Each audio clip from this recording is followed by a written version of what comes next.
Hello, I'm Chris, and today we're in Dorothea Quarry, part of the North Wales Slate World Heritage Site. And we're going to have a little look at the idea of leave what you find. Now, this isn't necessarily an entirely virgin natural wilderness, but for the last 60 years or so, it's been reclaimed by nature. The World Heritage Site status does include, or really entirely includes, a load of the slate waste, some of the slate tips. And here in the Nantlle Valley, the slate was often down, they dug down.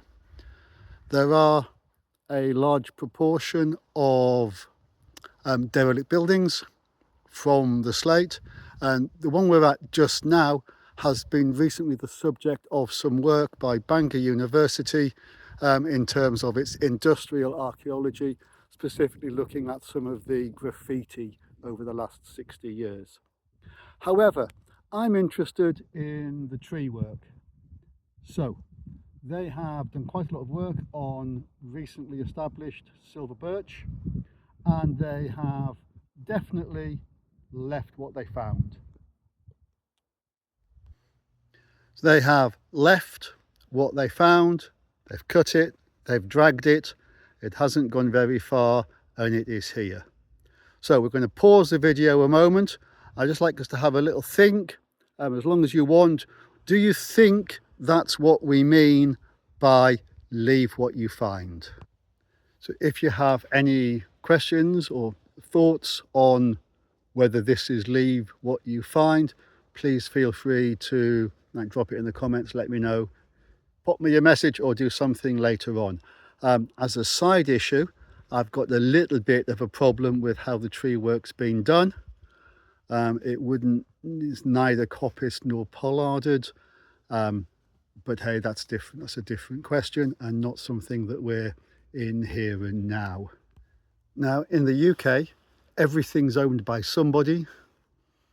These ruins, whilst not pristine virgin wilderness, is pretty wildernessy for us for here. And it contains reasonably large amounts of industrial archaeology.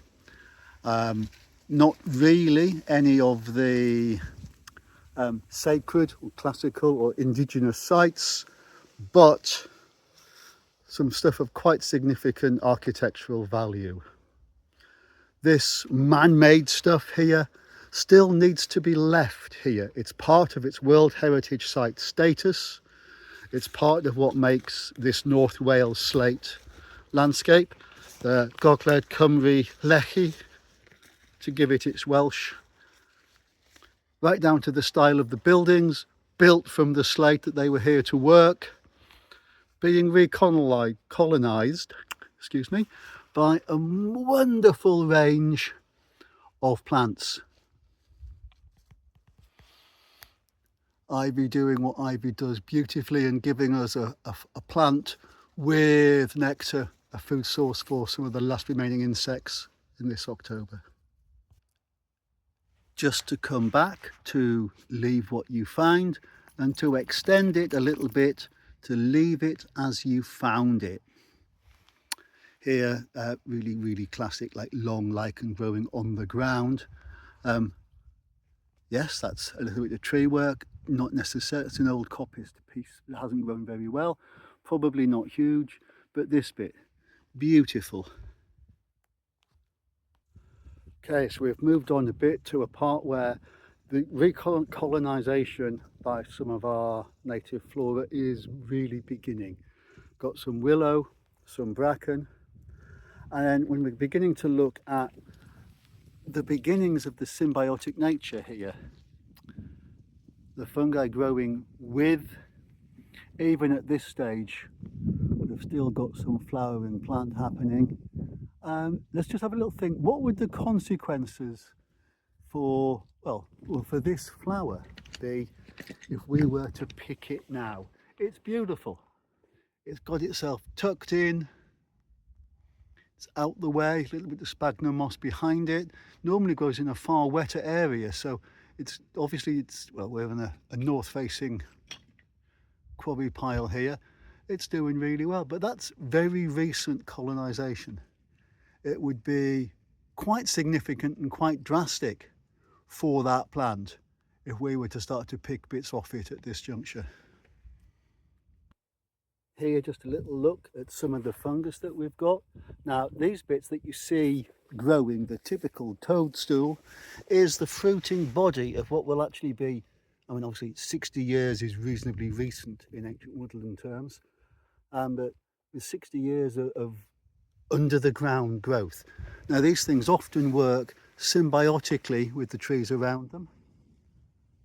And the stuff that we've got here working with the birch trees is there, a stand of birch that's been allowed and able to do its own thing with the quarry waste just right by it, right close.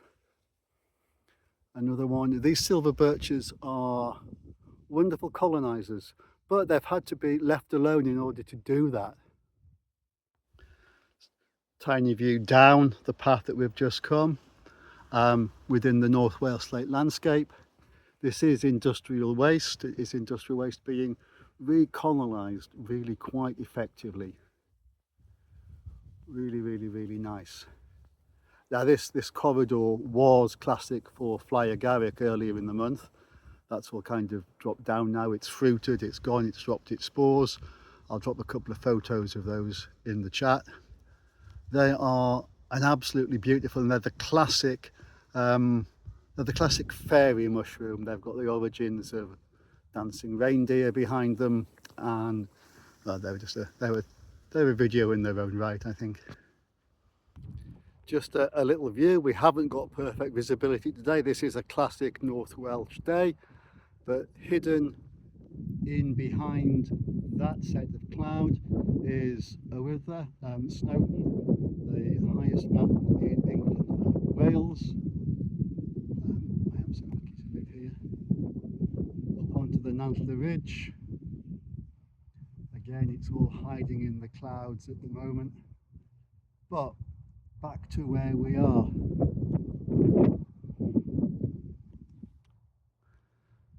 The trees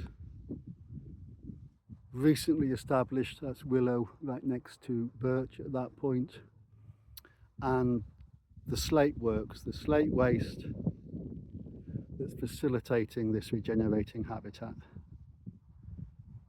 and the slate tips up and behind it. Okay, so what we've had a look at here, and we'll drop back now, if we stop the video, we'll drop back into the chat and have a little think and talk about what it is we've just seen. Catch you in a mo.